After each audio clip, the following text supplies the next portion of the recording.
Hi, welcome to the Last Emperor podcast.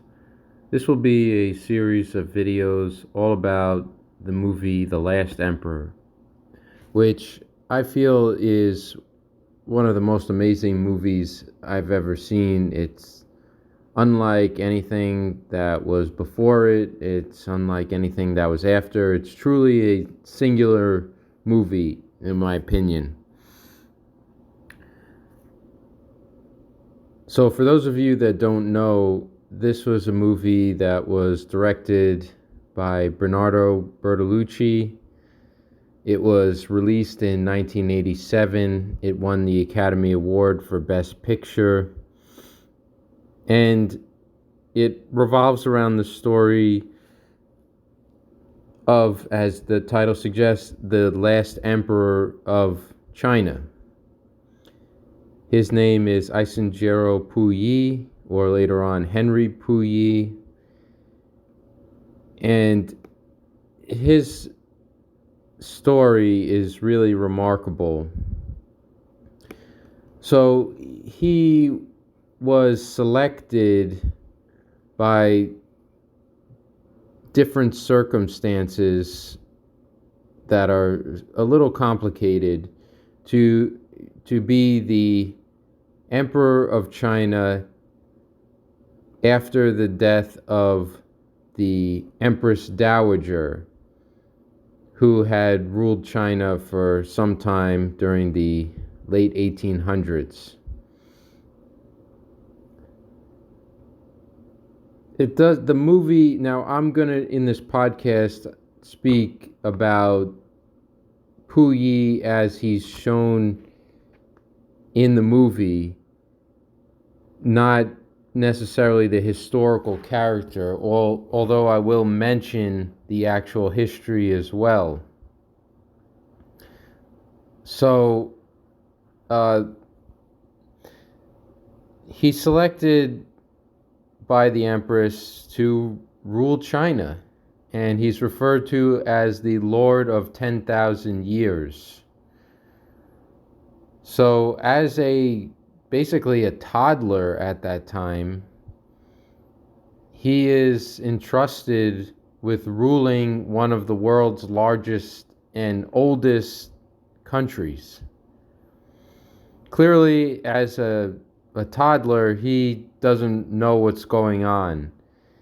And the movie shows this, where thousands of his citizens are bowing to him in what the Chinese call kowtowing, where they kind of prostrate themselves, put their heads on the ground. We see thousands of his subjects doing this to a 3-year-old who has no idea what's going on. So already this is a really unusual story, that you see all these grown people kowtowing to a toddler. And this is the life that he's born into. He's now the Emperor of China. He lives in the Forbidden City, which is a huge complex of palaces and other buildings located within the capital of China, Beijing, and it's a walled city.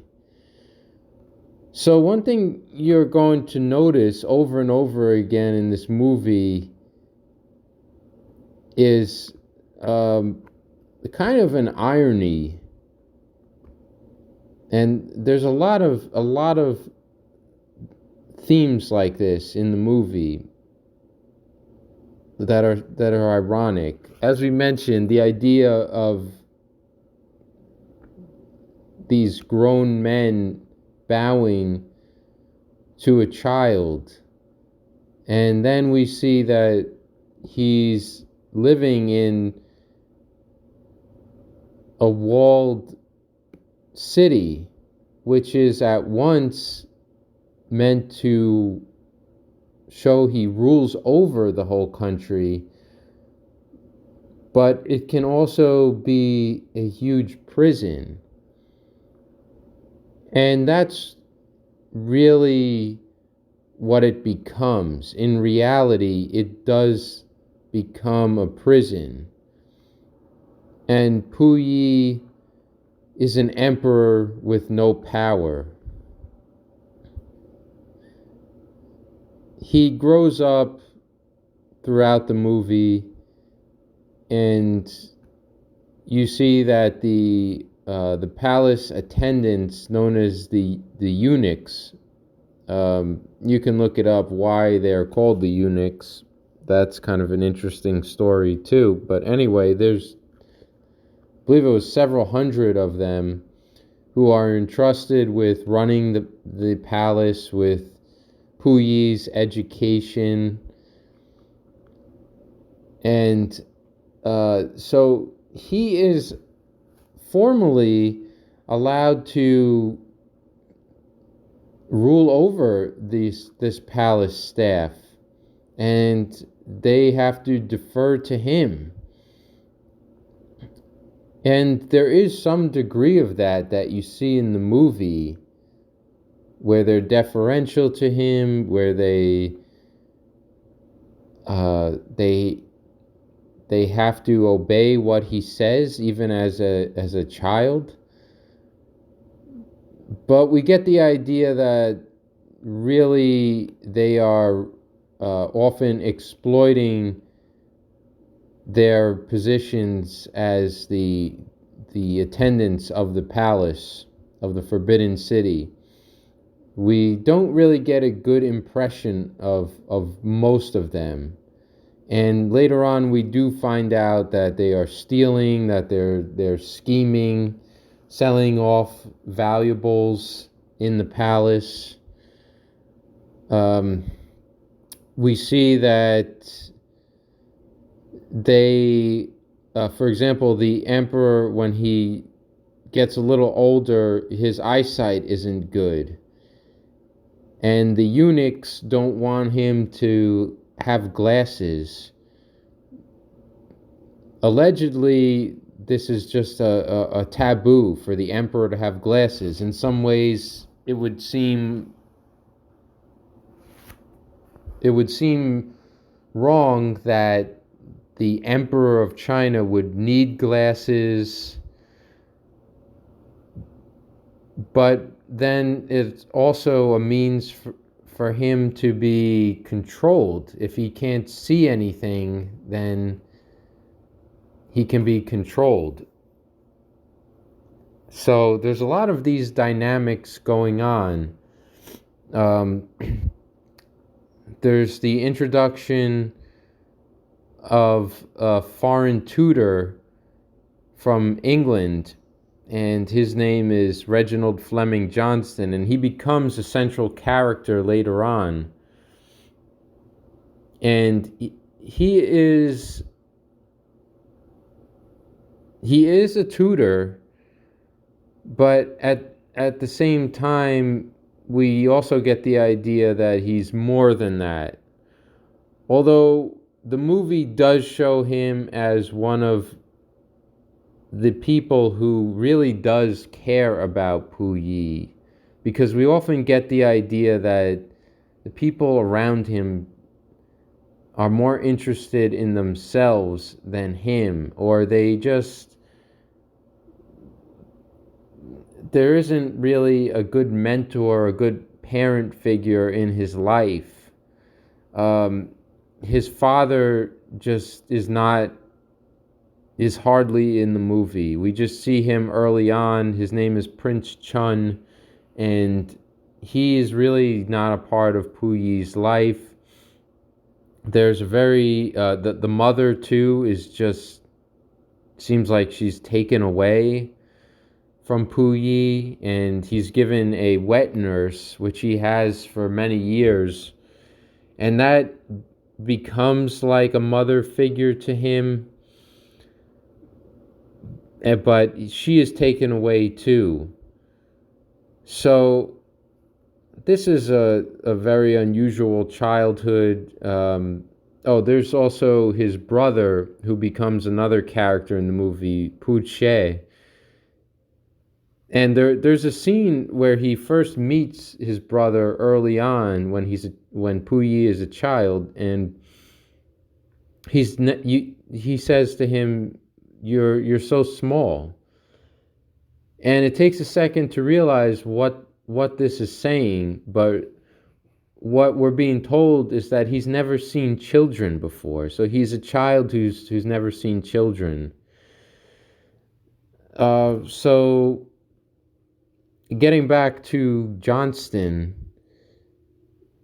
who's played by Peter O'Toole, the great British actor, we see him as maybe not the only, but he's one of the few characters that does want to mentor Puyi, that does want to get him to see what's really going on around him, and advise him in a way that where he's really trying to help him. So now there is some indication that Johnston is more than a tutor, but the movie overall wants to show him as a beneficial mentor to Puyi. But he has really not many of these. He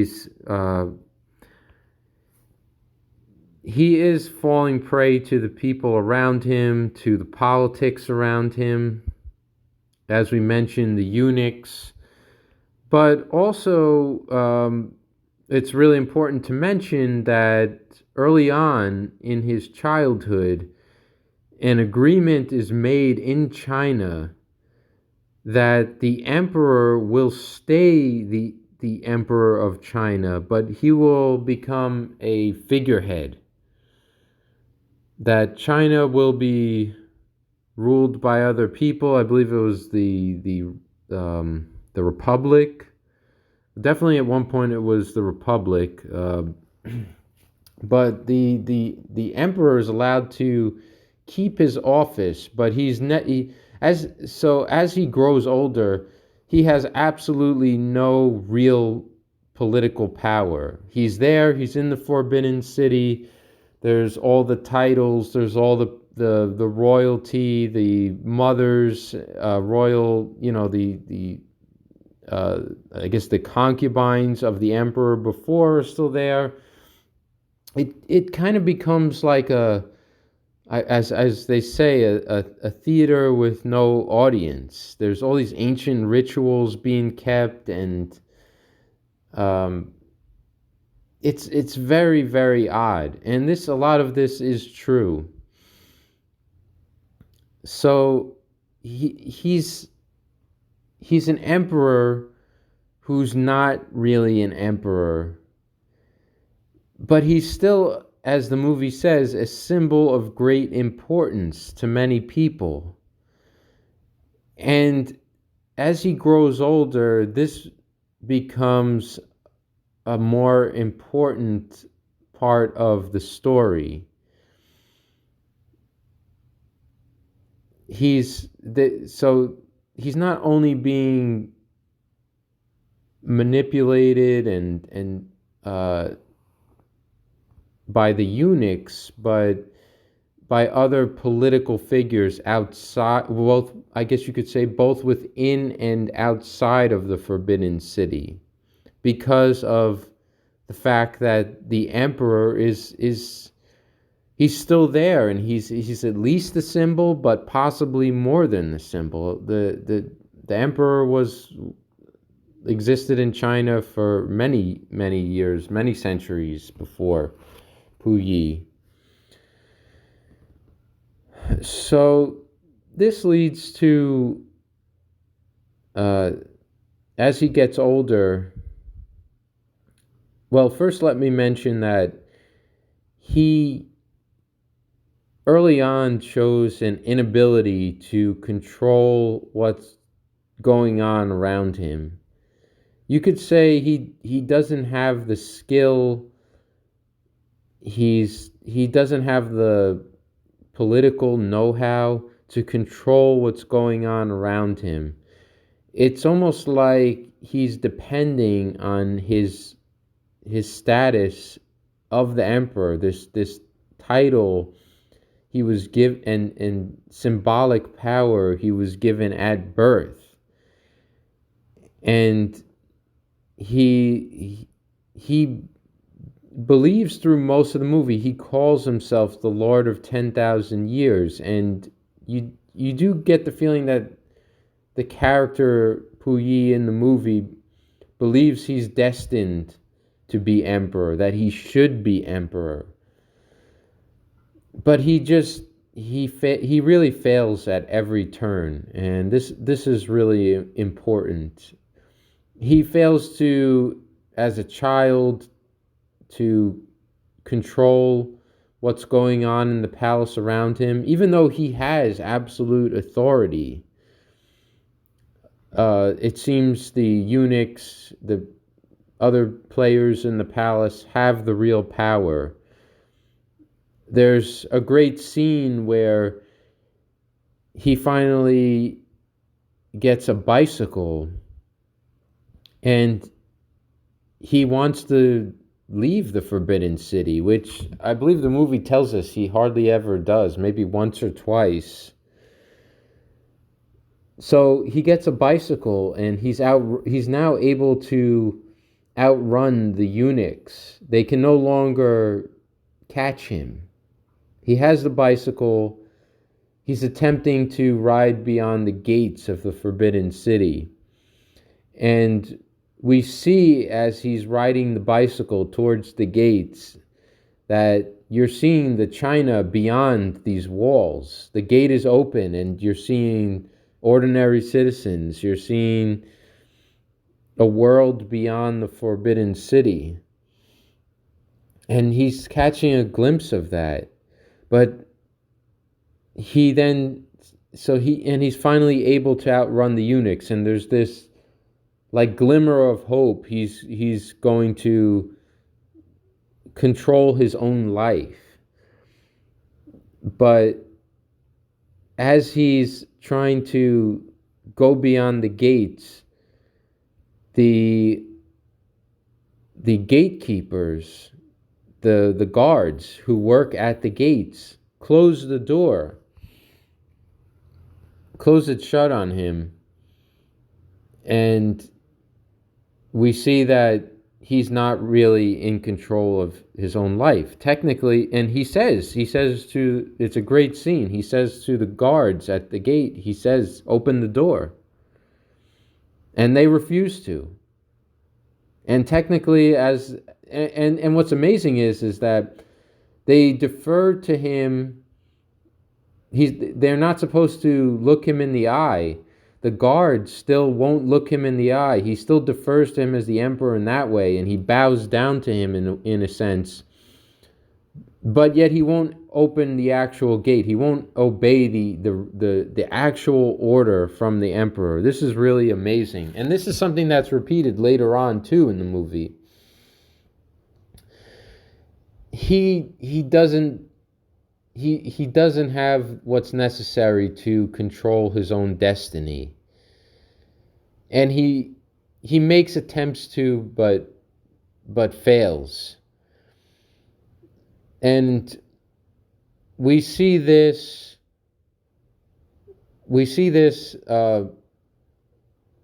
later on more and more.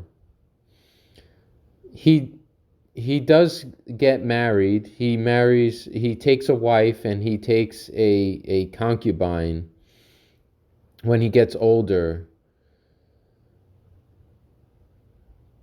But and there's a lot of things going on in China. We're told through the movie, and in real life it is true, there were a lot of turmoil in China at that time with foreign countries, with internally within China, there's warlords, and we hear of some of this. And we do hear of a war of warlords being involved in intrigues, and some of which involve the emperor himself. But when he's in his 20s, one of the major players in China's politics finally ends his reign as the figurehead emperor. And Puyi is told that he must now leave the Forbidden City, and all his entourage. It's all over. The empire is now formally over.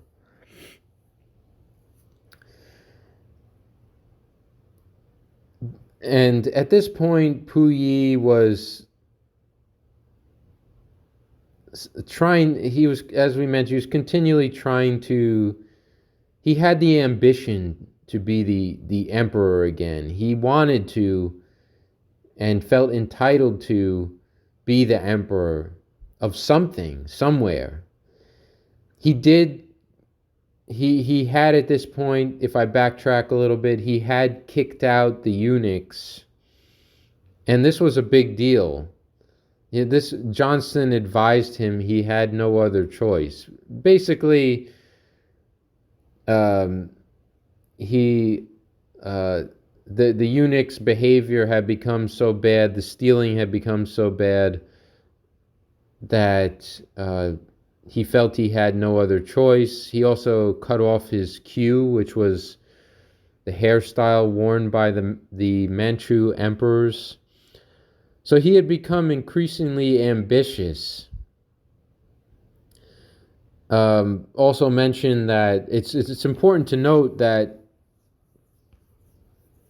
even though he was taking these steps, like he kicked out the eunuchs from the palace, but then they started a fire to destroy, or maybe that was before he kicked them out. But anyway, they weren't going to just let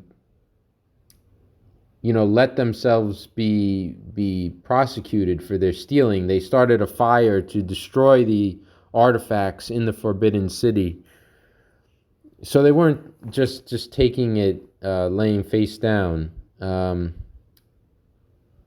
fire might have been before he kicked them out. You guys can check up on that. But my point being was that there's forces that he had ambition. He was trying to make his mark, but even then there was pushback. Anyway, he's kicked out of the Forbidden City, and he relocates to a city called Tianjin because it seems he has money to live still a high life, even though now he's no longer anything.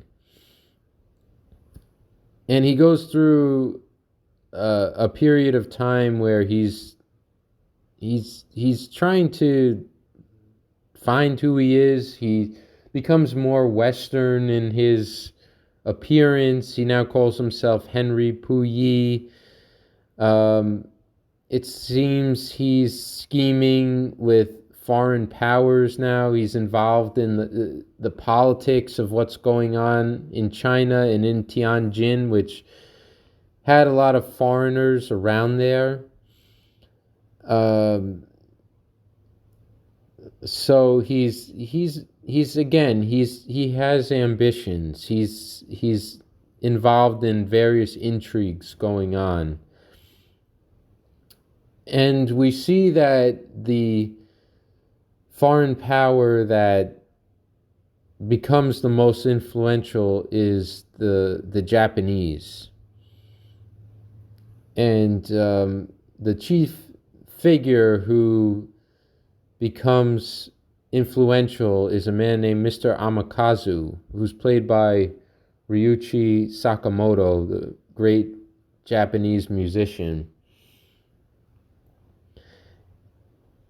So the Japanese, Mr. Amakazu,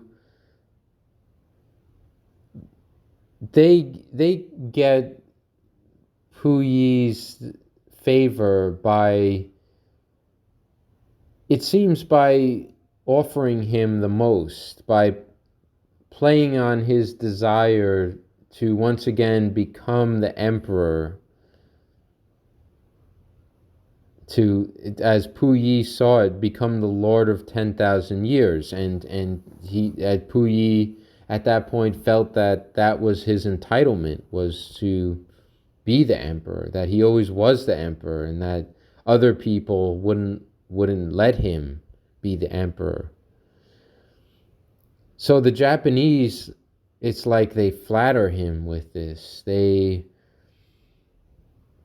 They tell him what he wants to hear. But really, they're going to turn out to be no different than any of the other people that were in the palace, who had other agendas. So eventually, the Japanese offer him, or tell him, that he can be the emperor of Manchuria, which is a province of China from where Puyi's ancestors descended from. Because there's a little bit of in the movie, they make you aware that Puyi is Manchurian, which means that there's some kind of distinction between the Manchus and the Chinese in general. At least at that time there was. But the Japanese play this up, him as a Manchurian, and as the rightful ruler of that part of China, which we learn the Japanese have controlled. So the Japanese, they have taken over this territory in reality, but they need Puyi as a Manchu, as by birth the emperor of China, as the Manchurian emperor. They need him as to give them some kind of legitimacy or cover for what they really want to do, which is to expand the Japanese empire. So that's always their goal, is really to rule, be the real power in Manchuria and then in China in general. And they outwit and outsmart Puyi from the beginning. We see that it's kind of obvious, their intentions early on, but it becomes much sadder and much more apparent as the movie progresses. We see the ceremony where Puyi is crowned the emperor of Manchuria, and it's well done because it takes place at this location outdoors, which is just, there's not a lot of pomp and circumstance. There's not a lot of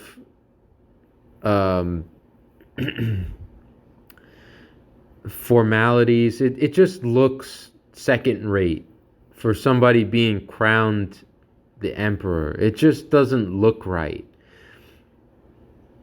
And it like there wasn't a lot of effort put into it. So it becomes darker at this point, more foreboding. And increasingly we see as the ruler of Manchuria that he really, the Japanese are the ones running the show. There's a scene where we see his Japanese advisors or friends, these people who had installed themselves in the Manchurian government, they pass him a request or a proposal to make Japanese the language of Manchuria, and Puyi just signs it. So they become like the eunuchs in a way, except much more worse in that, because they are scheming to control all of China, and later on we find out that there's horrible atrocities being committed in Manchuria, in China, by the Japanese, right under Puyi's nose. And so this all becomes very dark. There's a kind of a weird scene where the Empress, Puyi's wife, gives birth to a baby, and the Japanese kill the baby.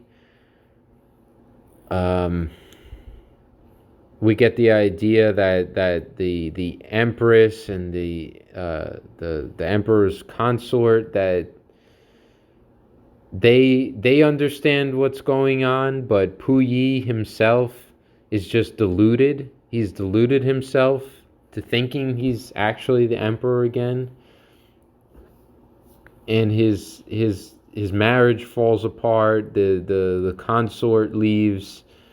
Things are falling apart around him. World War II breaks out. Again, foreign powers involved in China. And finally, we see at the end of this era, the Russians invading Manchuria, and Puyi trying to escape, but he's actually taken prisoner by the Russians. So he's really hits a low point right there. And that's where I'm going to end this podcast. I've introduced Puyi, the character, the very unusual circumstances of his childhood, his failure to control what was going on around him, his lack of political instincts, and at the same time, these powers conspiring around him. So we really get to this low point where he, for the second time, and but now as an adult, he is the emperor with no power, and we're left with him now an actual prisoner. Manchuria, China, is in ruins.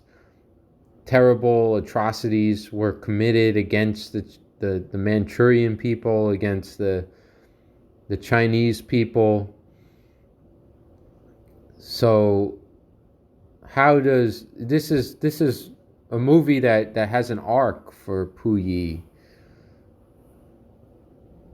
He's an unusual protagonist or main character in that he's attempting. He's not really he's not even really a good character. He's not the hero in the sense that he's trying to do good for China. Maybe that's there in some way, because we don't get the idea he's a vicious person, that he's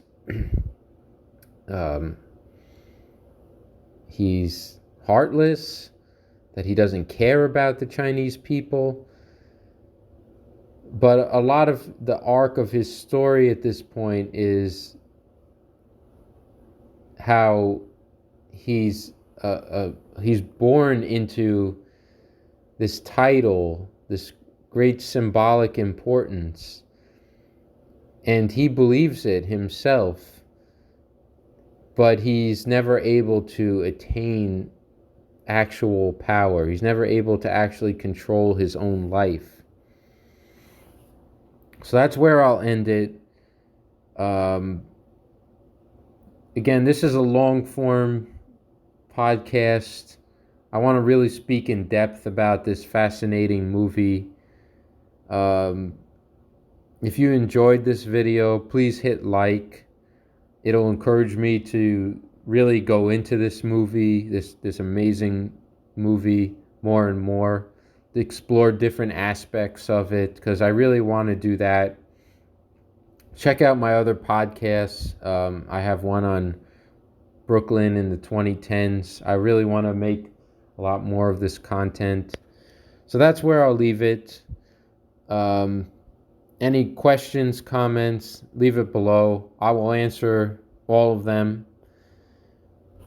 So that's it. Until the next episode, take care.